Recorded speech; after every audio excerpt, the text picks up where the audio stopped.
اعوذ باللہ من الشیطان الرجیم بسم اللہ الرحمن الرحیم السلام علیکم ورحمۃ اللہ وبرکاتہ۔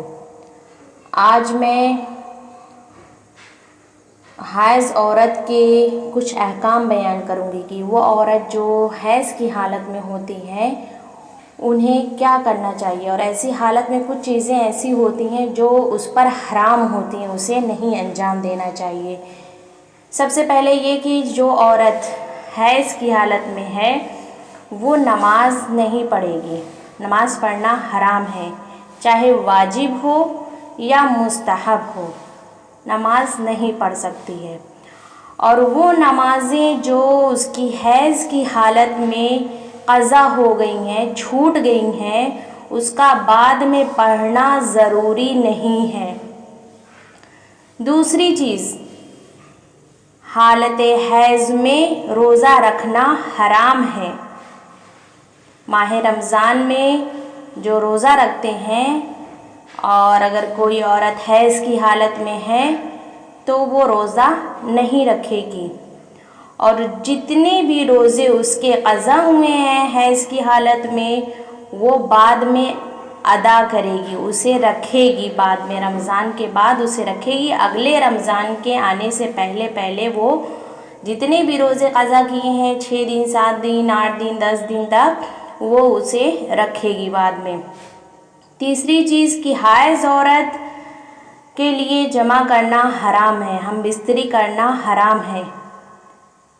اور چوتھی چیز یہ ہے کہ اگر کوئی عورت حیض کی حالت میں ہے تو اس کو حیض کی حالت میں طلاق نہیں دے سکتے ہیں، جب وہ پاک ہو جائے گی تب طلاق درست رہے گی۔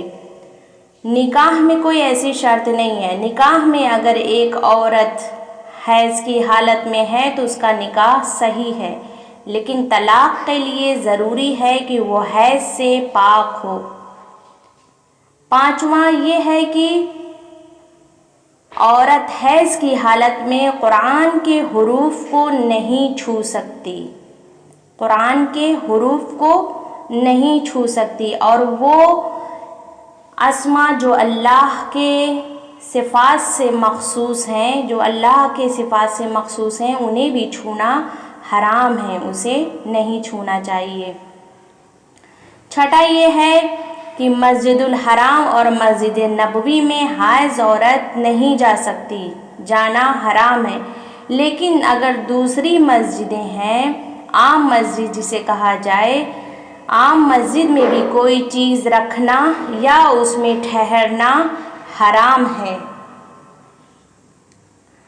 ساتواں یہ ہے کہ قرآن میں جو واجب سجدے ہیں، وہ آیات جس میں واجب سجدے کا ذکر کیا گیا ہے، جن کے پڑھنے سے سجدہ واجب ہو جاتا ہے، وہ بھی حائض عورت نہیں پڑھ سکتی، اس کے لیے حرام ہے۔ آٹھواں یہ ہے کہ طواف کرنا، خانہ کعبہ کا طواف کرنا، چاہے واجب ہو یا مستحب ہو، اس کے لیے حرام ہے۔ اور حائض عورت کے لیے یہ ضروری ہے کہ جب وہ پاک ہو جائے اسی دن غسل کرے، فوراً غسل انجام دینا ضروری ہے۔ لوگ یہ سوال کرتے ہیں کہ کیا حیض کی حالت میں امام باڑے میں جانا، امام بارگاہوں میں جانا یا درگاہوں پر جانا صحیح ہے؟ جی ہاں، امام باڑوں میں یا درگاہوں میں یا امام بارگاہوں میں جانا درست ہے۔ صرف اس امام باڑے یعنی جہاں پر ذریح ہوتی ہے، اصل ذریح، یعنی جیسے کربلا میں امام حسین علیہ السلام کی ذریح ہے، صرف اس حصے میں حیض کی حالت میں نہیں جا سکتے۔ لیکن جو اس کے علاوہ جو ہمارے یہاں ہندوستان، پاکستان یا اور دوسرے ملک میں جو شبیہ رکھی رہتی ہیں، امام حسین علیہ السلام کی ذریح ہوتی ہے، اور بھی بہت سارے اماموں کی ذریح رہتی ہیں، تو وہاں پر جانا کوئی حرج نہیں ہے۔ لیکن جو اصل روضہ ہے، وہ بھی روضے میں جہاں پہ ذریح رکھی ہوتی ہے، صرف اس حصے میں جا کر کھڑے ہونا حرام ہے۔ لیکن آپ اگر دور سے زیارت کر رہے ہیں تو کوئی حرج نہیں ہے۔